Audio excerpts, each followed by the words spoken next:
Hey everyone, I decided to do some Noah commentary. This is a conditional dungeon requiring all attributes, so rainbow leaders are great for this. I'm using a few of my 297s along with Echidna. Delay is always great, and I just threw Zuge Liang in there for light attribute. Someone like Izanagi would also work well. His active isn't terribly useful, but the water enhance could come in handy. So I had a good start here with the Pangdras. None of them are on a one-turn timer. If they're synced, you most likely won't survive 2 hits.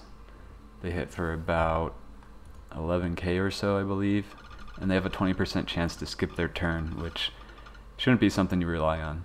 And with leaders like Umisachi, you may encounter a starting board that you can't activate the multiplier, and that's just the name of the game with him. Can't really do much about that unless you're packing some orb changes and skill boosts.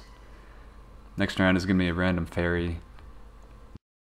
This is the stage to charge on. They don't do a whole heck of a lot above 50%. Below 50%, each one will do something a little different, but in most cases it's pretty dangerous. In the case of the light fairy, she will hit you with a really weak attack followed up by about a 21k hit. So I won't be able to survive that without Kushinada, and I really don't want to be wasting it if I can help it. So I'm just going to take a few turns here, try to keep my health up. She does change random orbs to light, so trying to stash hard orbs it's really not the most, it's not the safest move, let's put it that way. So try to keep your health up.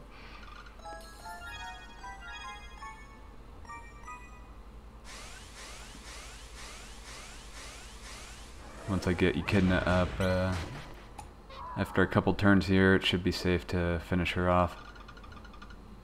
Of course, I have to make sure I have enough, the right orbs to activate my multiplier, because she's getting rid of a lot of them. Looks like I'm still short on dark orbs.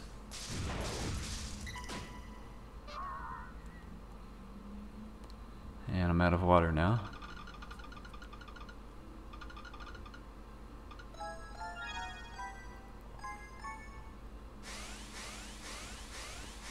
Okay, assuming she doesn't ruin this. Alright, let's do this. I'm not sure if one activation will kill her, but we'll see how it goes.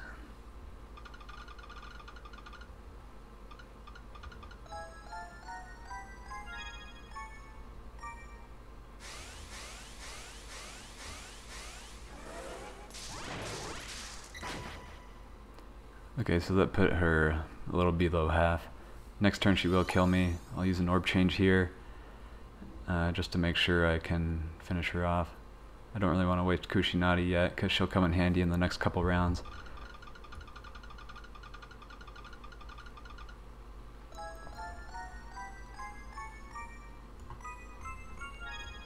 And that should definitely do her in, so up next will be a couple of chimeras.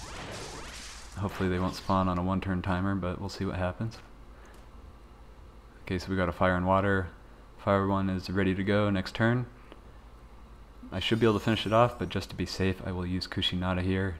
I don't want to risk potentially not killing them. I'm pretty sure I will, though.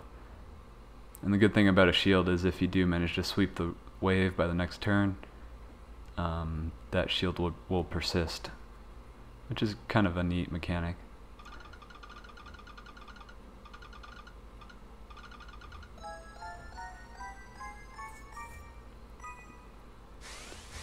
Let's see if I can finish off the water one as well. Alright, great.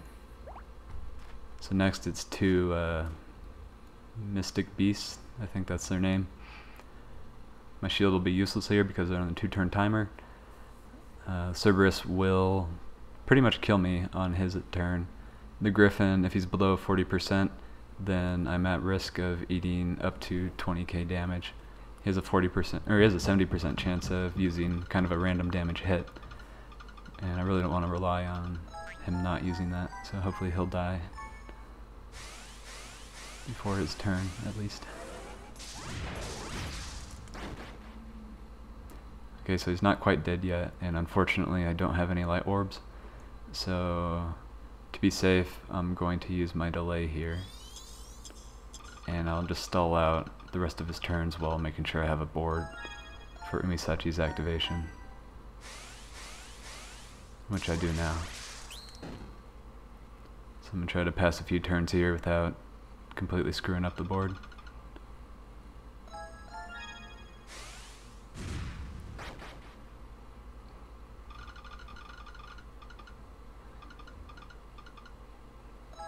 And that should be okay.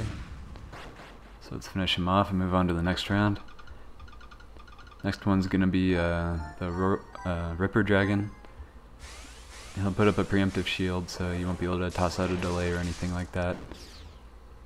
Above 75%, he may bind some of your subs, or just a random sub for like a turn or two. Once he hits below 75%, he will use an ability that really increases the rate of water orb sky drops. Which, you know, that can be a bad thing if you're trying to heal between his attacks, or in Umisachi's case, trying to get, you know, the right orbs for a multiplier. It can work to his advantage though, since, you know, there is 2 of his attributes on the board. So there's the activation. It lasts for 5 turns. Ideally I'd like to kill him as soon as possible, but that also runs the risk of less recovery orbs when I get to Noah. After he uses that, he'll begin a... let me clear up some space here.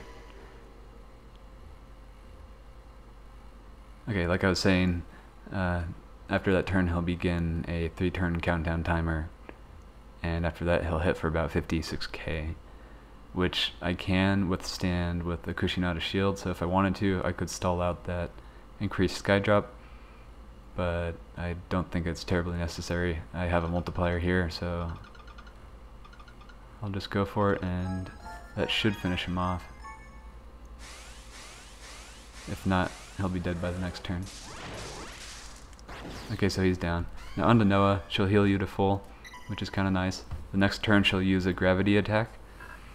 So I could use a shield here if I wanted to, but I do have some recovery orbs on the board, so it's good to hold on to those in anticipation of her gravity, so you can get back up the next turn.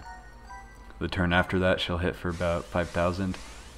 Not too hard to recover, especially since I have a lot of healers here. And she will bind a sub for a couple turns, which is kind of dangerous with Umisachi, because if he binds anyone but Echidna, I won't be able to activate a multiplier. After that bind, she'll hit for about 7k, turn a random orb into another orb, and following that, she'll hit for 10k, and turn random orbs into heal, which is kind of nice. And after that, she'll just repeat that pattern until she gets below 30% HP. Not that 30%, you'll know by a jammer attack followed by like a 100k hit. So it's good to have either, well, it's good to have delay handy, or just be confident that you'll be able to kill her after that. Well, ideally before that jammer attack. You really don't want to have to deal with that unless you have a full board change, which isn't terribly useful with a rainbow team. So basically get her down to wherever you're comfortable. I have delay and shield handy, so I'm really not in any danger, well, any immediate danger, because I can use one of those to save me if I need it. So I do have a pretty decent setup here. I may just pop all my cooldowns and hope that she dies. So we'll use Umisachi, use a little boost there, might as well, and then we'll just toss out Echidna and see what a Change the World does.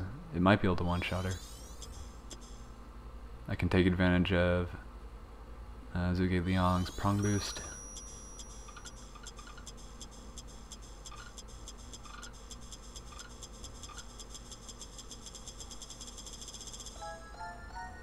I didn't use Umisachi's, but that's alright.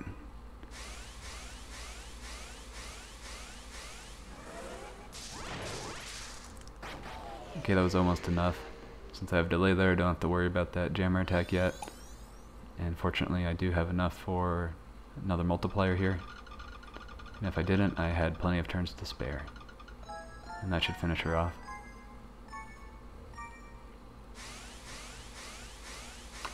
So if you have a rainbow lead, that's probably your best bet for her.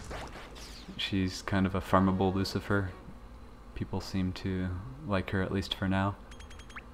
Aside from that, I don't find her terribly useful for myself, so I won't be running her much more often. But if you'd like her, then good luck. I hope that helps.